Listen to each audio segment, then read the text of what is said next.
We don't go there. We don't go to in Providence. Total disengaged.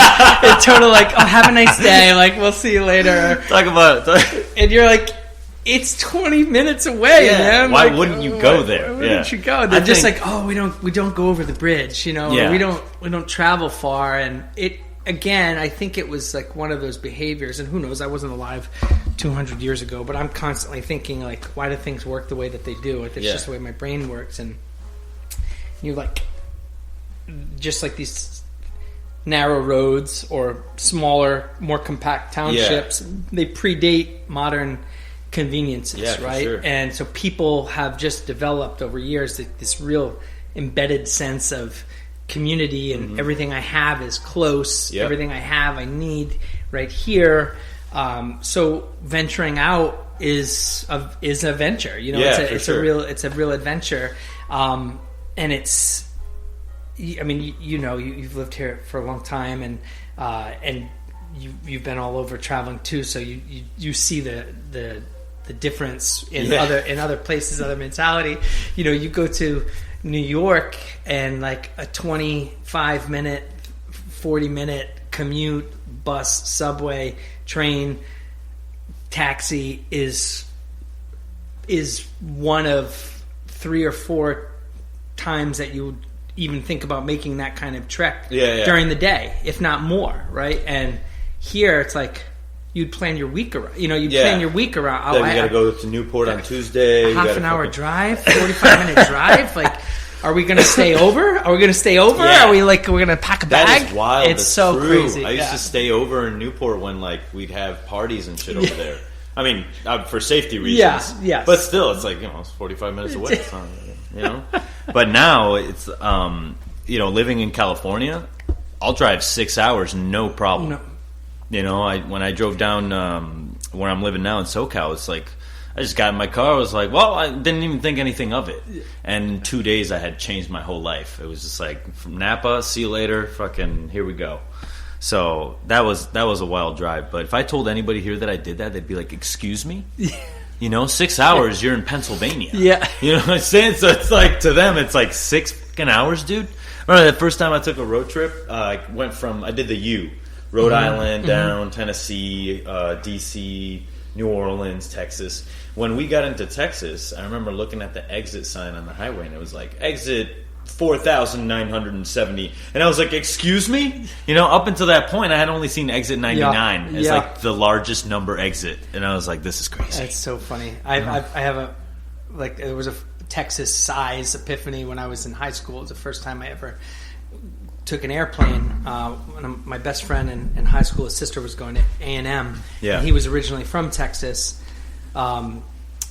So we got our parents to let us go and visit his sister. We were 18 and 19 at the time, I think. It was our senior year. Yeah. But it was the first time I'd ever been on an airplane. And we were flying into College Station to see his sister at A&M, and then we were taking her car or renting a car, I can't remember, and driving to Lubbock to see his grandmother. And I just had no... you see it on the map your whole life. You see things you really don't know unless you're on the ground and like get the context of the terrain. And we drove for over 10 hours. Oh my god! And we were still nowhere near like going through the whole state. And that was to my mind. When I was a kid, we took that car trip and drove down to Florida, which was crazy. My mother, God bless her, she was like. Took 3 teenagers in a station wagon to drive to see my grandparent. Bro. But you're like, you're thinking like you go through 8, 9 states. You feel like you're going a long time. Exactly. Yeah. And then you go to Texas and you're like, bro, you haven't even gone across the state. Anywhere. Never mind north to south. Not even the whole quarter. like you're 10, 11 hours deep into this drive. Like San Antonio to Houston. That's like 6-8 hours. Yeah. And it to me that was like a wow, I gotta get out there, man. Yeah, I gotta get out there. There's more shit out there. Yeah, there's just so much shit out there. And I'd always wanted to travel to see different places, but just having it was almost like it hits you on a different a different dimension because it's actually like a spatial thing, and you're just like, holy shit, like this is crazy, and like eyes are wide open, and just it's like, God, we're so tiny, man. We're so tiny. I know. So Rhode Island's so tiny. Now that country, that where you lived, was that countryside or was it kind of just suburban, or any town in Rhode Island, which has everything? Yeah, so it was definitely a mix of like old country going into suburban, like it's like North Kingstown. Exactly. It was like there was, it was called. I lived in the part of the part of Greenville called Apple Valley. Yeah, like where there was just a lot of apple orchards. There were still like 3 apple orchards when I was a kid that were pretty close by. It was definitely, I remember a lot of. One of the things I loved about it, there were a lot of trees, and there was, it wasn't urban by any means. A lot of playing outside, a lot of like hiking and things like that. But it definitely through my childhood transitioned into way more developed. Still suburban. Definitely like full-fledged like suburban. Much more population dense, and a lot more development going on there. I think now. What's cool about what's going on in Rhode Island is like it's updating, but it's still staying true to its classic roots. So like those old neighborhoods are preserved, but then all around it is everything fucking else that it's like Newport. It's super historic, and then you go somewhere, there's obviously your McDonald's and whatever else. So it's like, and there's ups and downs to that too. But things change, times change, and for sure. You hope that you can hold on to a piece of the. I mean, I do because I'm so nostalgic, and it's part of like sensory memory. Is just something that like makes me tick. So I'm constantly looking back. So I think, I have that inclination to like, I wish like certain things like that, especially the aesthetic or the feel would stay true to its like historic self, but things also have to evolve and change too. Have to evolve and change, so for sure. It goes back to that like sort of like balance, what's the balance? What's the pursuit of balance? It seems like a happier place than when I was here. Not saying that it wasn't happy when I was here, but it just seems like things have improved. They're, moving forward with things that were in construction when I was here. It was a very transitional period during that time. 2007 to 2011. Yeah, and that was also, you think about like 2007, so that was right on the back end of the recession. Exactly. Right? So that was a real hard time. It was just like everything stopped. And the highways were cluttered with the fucking orange cones. Money ran out everywhere. I was in the middle of business. Like that was a crazy, crazy time to be in business. Yeah. And it literally, everything just stopped for a few years. It was because of the economy and what was going on. But it's funny that you mentioned that too. And like, I think about this with my life too. And like, part of it is what's actually going on around you, but part of it's also what's going on inside you and what's going on in your life, right? And as when we're young, we don't always pay attention to the the juxtaposition of both of those things. Just like so many staying in Providence and having so many friends that were like couldn't wait to get out of here from college. That were like, I can't fuck this place. Fuck this place. I'm out of here. This place sucks. It's awful. And then leaving, right? And then either moving back a couple of years later or looking back at with a totally different perspective and I miss Providence, I want to come visit, or literally moving their life back here. Yeah.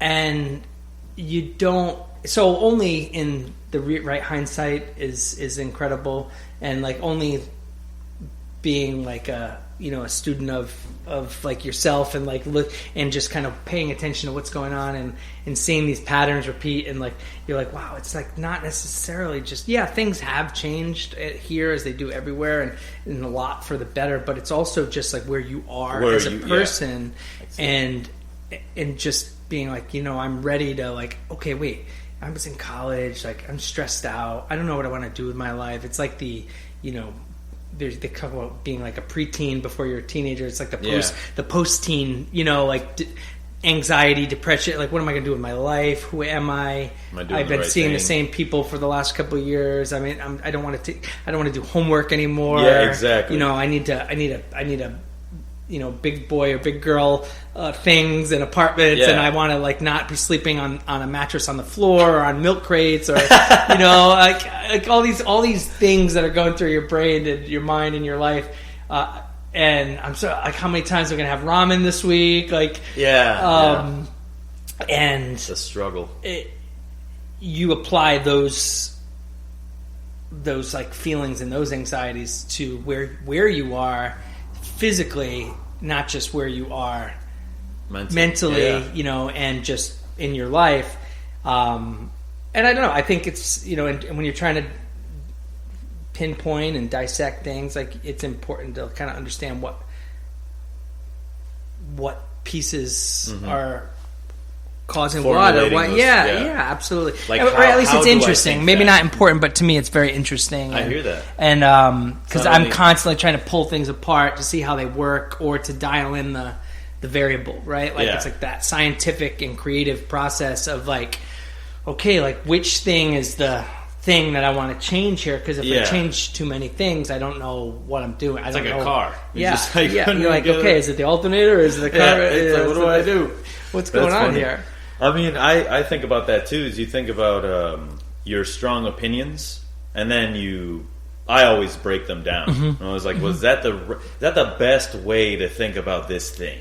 So I think I formulated sort of a thought that no opinion is like infinite. Like, there's always ways to change the way you think about something, and so I just don't think you should lock yourself into a box by being like, I believe this, and totally.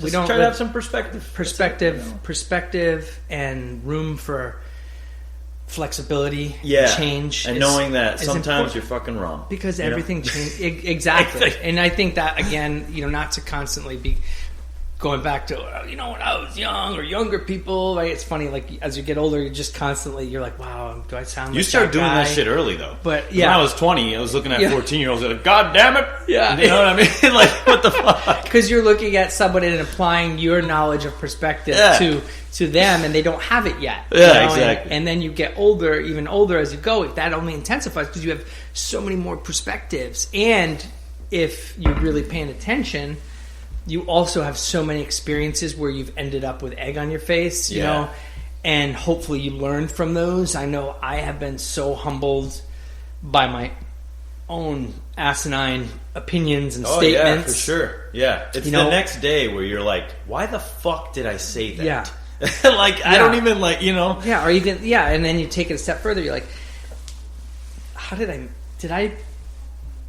I sounded like an asshole. Yeah, did I make that person feel a certain way? I totally didn't even think about how they might have been feeling from their perspective. And it's an important skill to learn, I think, for your own self-development, but also it's an important thing when you work with people, or you just have relationships, right? And everybody has relationships. And in this business, you have your personal relationships and whatever your familial relationships may or may not be, and then you have your work relationships, which in this business you have them with your coworkers, of course, right?